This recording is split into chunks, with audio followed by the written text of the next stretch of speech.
మిథున రాశి వాళ్లకు మిథున రాశి నక్షత్రాలు మృగశిర నక్షత్రం 3-4 పాదాలు, ఆరుద్ర నక్షత్రం 1-2-3-4 పాదాలు మరియు పునర్వసు నక్షత్రం యొక్క 1-2-3 పాదాల వాళ్ళకి ఈ యొక్క గ్రహస్థితి ప్రకారం చాలా మిశ్రమమైనటువంటి గ్రహస్థితి కనిపిస్తుంది. ఈ వారమంతా కూడా ఉద్యోగంలో కూడా ప్రతికూలమైనటువంటి పరిస్థితులు కొంత పెరిగే అవకాశాలు కనిపిస్తూ ఉన్నాయి.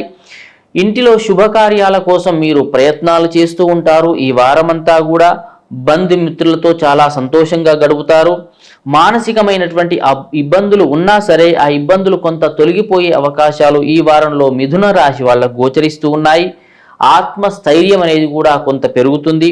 బంధువులు స్నేహితుల వల్ల మీరు చాలా ఉల్లాసంగా గడుపుతారు. ఈ వారమంతా కూడా మీరు చాలా రోజులుగా ఉన్నటువంటి మీ సమస్య ఏదైతే ఉందో ఆ సమస్యలు ఈ వారంలో మీకు తీరిపోయే అవకాశం మిథున రాశి వాళ్ళకు కనిపిస్తూ ఉన్నాయి.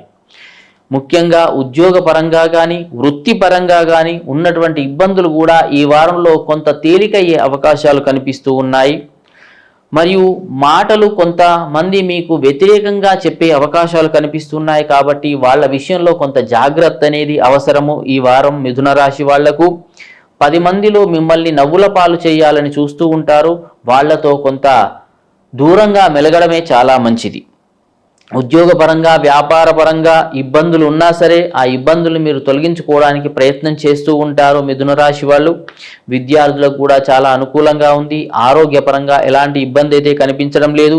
నూతన ఉద్యోగ ప్రయత్నాల కోసం మీరు చేసేటువంటి ప్రయత్నాల వల్ల కొంత మీకు అనుకూలతలనేవి పెరిగే అవకాశాలు కనిపిస్తూ ఉన్నాయి. అయినా సరే రాశిలో కానీ లేదా నక్షత్ర దోషాలు కానీ కనిపించినట్టయితే ఆంజనేయ స్వామి యొక్క ఆరాధన చెయ్యండి. ఆ స్వామి వారిని దర్శించి నుదుట సింధూరాన్ని ధరించండి. దానివల్ల శుభ ఫలితాలు ఉంటాయి. మీ అదృష్ట సంఖ్య 8.